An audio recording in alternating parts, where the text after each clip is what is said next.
طلاب الأعزاء، طلاب الصف الأول الإعدادي. السلام عليكم ورحمة الله وبركاته. هنكمل آخر جزء في الدرس الثالث. قلنا نبدأ نتكلم عن المرة دي عن الحضارات القديمة في قارة أفريقيا. عندنا قارة أفريقيا الموقع بتاعها متميز، عندنا ثروات. الثروات دي المية، النباتات، الثروة الحيوانية، مصادر الطاقة، المعادن. سكان القارة استثمروا هذه الموارد وعملوا منها حضارات قديمة منذ آلاف السنين. أهم الحضارات اللي كانت موجودة في مصر. احنا بصينا هنا عن أهم الحضارات. بص كده معايا.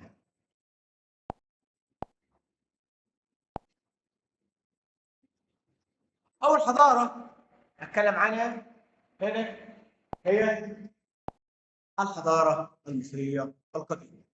فين مكانها؟ أهي. خلي بالك كده، احنا هنا حضارة مصرية قديمة بنتكلم عنها أهي. طيب، تقع على ضفاف نهر النيل. طيب، الحضاره الثانيه حضاره السودان. طبعا الحضاره المصريه والحضاره الفرعونيه الاثنين واحد. حضاره السودان تسمى حضاره كوش. السودان تقع على ضفاف نهر النيل. الحضاره الثالثه حضاره سم، ودي فين؟ في اريتريا واثيوبيا، برضه تقع على ضفاف نهر النيل. تبقى الثلاث حضارات دول يربطوا مع بعض وجود نهر النيل. الحضاره الرابعه والاخيره بنتكلم عنها حضاره قرطاج، دي فين؟ تونس. تمام؟ ودي حضاره تعتمد على التجاره، ليس لها علاقه بنهر النيل. طيب، دي اهم الحضارات نبدا نتكلم عنها بالتفصيل. نبدا الاول نتكلم عن اهم الحضارات اللي كانت موجوده في افريقيا. الحضاره المصريه القديمه دي من أهم الحضارات الموجودة في مصر. الحضارة المصرية القديمة، أرقام الحضارة المصرية القديمة شمال شرق القارة الأفريقية.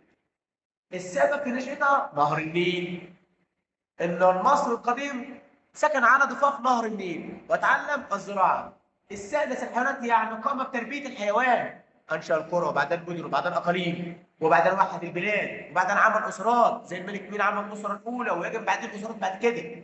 وبعدين شهدت الحضارة المصرية القديمة العديد من مراحل النهضة والتقدم في جميع المجالات، سواء التعليم أو فنون أو عمارة أو آداب أو علوم أو المشروعات الاقتصادية. المصريين القدماء قاموا على توطيد العلاقات، يعني عملوا علاقات تجارية مع الحضارات المجاورة. والحضارة المصرية القديمة أثرت في الحضارات الأفريقية في المجالات المختلفة. وهنا دايما كده بقول لك تذكر عوامل كم الحضاره المصريه القديمه، عوامل طبيعيه زي الارض والمطر والرقم والكباري والثروات المعدنيه والمياه. عوامل بشريه الجيش والوحده والحكومه المركزيه والانسان المصري القديم وكيف يعني. بقى نشرح واحده واحده كده وخلينا مع بعض. الحضاره اللي بعد كده هي حضاره كوش. وقلنا حضاره كوش دي موجوده فين؟ في السودان. الكويتيون أقاموا دولة عظيمة أو دولة كبيرة في السودان، في مملكة كوش شمال السودان حول نهر النيل. الأول كانت نبتة ثم انتقلت إلى مروة. تبقى يجي لي كده في الامتحان أجمل مكان النقط. كانت حضارة كوش أول بدايتها فيه أو نبتة ثم انتقلت إلى مروة. طب لو عكست طبعا غلط. عمل إعلان حرفة التجارة، فكان بيتاجروا فيه العاد والبخور، الحديد، الذهب. كانت مركز تجاري واقامت علاقات تجاريه مع مصر في الشمال، ثم في الشرق، واهتموا بالزراعه واهتموا بالتعدين وبرعوا في الرسم والنحت والعمارة. طيب، مسار تاثر الكوشيين بالحضاره المصريه القديمه. قاموا بنحت التماثيل وبناء المعابد والاهرامات، مثل اهرامات مروه. احنا عندنا اهرامات الجيزه، هم عندهم اهرامات مروه. ودي اليونسكو قالت عليها انها موقع من التراث العالمي في 2021. عبدوا بعض المعبودات اللي كانت موجوده عندنا. المعبودات دي زي رع وزي امون واوزوريس وايزيس بجانب المعبودات بتاعتنا. اخر حضاره نتكلم عنها هي حضاره اكسوم، ودي امتدت اكسوم شرق قاره افريقيا طيب في الشرق، في اريتريا واثيوبيا حاليا. قلنا نشاط تجاري لعب دور بارز في القيامه، كانت مركز تجاري قوي وملتقى العديد من الطرق التجاريه. اهم الحاجات اللي كانت عندهم بيتاجروها او بيبيعوها الذهب والعاب والعطور والتوابل، وكان من ابرز صادراتها واعلاها قيمه اقتصاديه. خلي بالك التوابل دي كانت اهم حاجه عندهم، كانت اعلى حاجه عندهم في السعر، كانت بتدخلهم فلوس اكتر. اهتم السكان بالزراعه وتربيه الحيوان، اشتهر اقسم بصناعه الفخار وزخرفته وصناعه الزجاج. يبقى عند حضاره اقسم، حضاره كوش في السودان، اقسم في اريتريا واثيوبيا. عند الحضاره المصريه القديمه كلها قامت على ضفاف نهر النيل. طيب عند بعد كده حضاره قرطاج، ظهرت على ساحل شمال افريقيا اللي هي تونس حاليا. طيب نشأة يرجع الفضل فيها الى الفينيقيين. ايه اللي جاب الفينيقيين من سوريا ولبنان لحد ما وصلوا الى قرطاج على تونس؟ عملوا المنطقه دي او عملوا الميناء دي ده او عملوا الحضاره هناك لتامين رحلاتهم التجاريه من فينيقيا الى اسبانيا.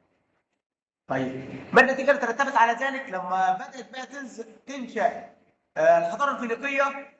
هل بما ان بدا الموقع الاستراتيجي لمدينه قرطاج كان في منتصف طريق ما بين اوروبا وما بين افريقيا واسيا، بين مدن الشرق وغرب البحر المتوسط، ترتب على ذلك قويت مدينه قرطاج مع مرور الزمن واستقرت عن فينيقيا وكانت مملكه مستقله قويه. وبعدين حكم قرطاج فتره طويله ساحل شمال افريقيا وبعض جزر البحر المتوسط. لكن اختلفت حضاره قرطاج اللي احنا قلناها عن حضاره مصر وتشوفي وكنت لم ترتبط بالظاهرين، مالهاش علاقه بالظاهرين، وانما قامت على التجاره فقط. كل حضاره طبعا ليها ما يميزها عن الحضارات الاخرى. كده نكون خلصنا الدرس. ان شاء الله باذن الله المره الجايه نبدا في حل التدريبات. وما تنسوش تعملوا اشتراك في القناه وتعمل لايك وتسيب تعليق. والسلام عليكم ورحمه الله.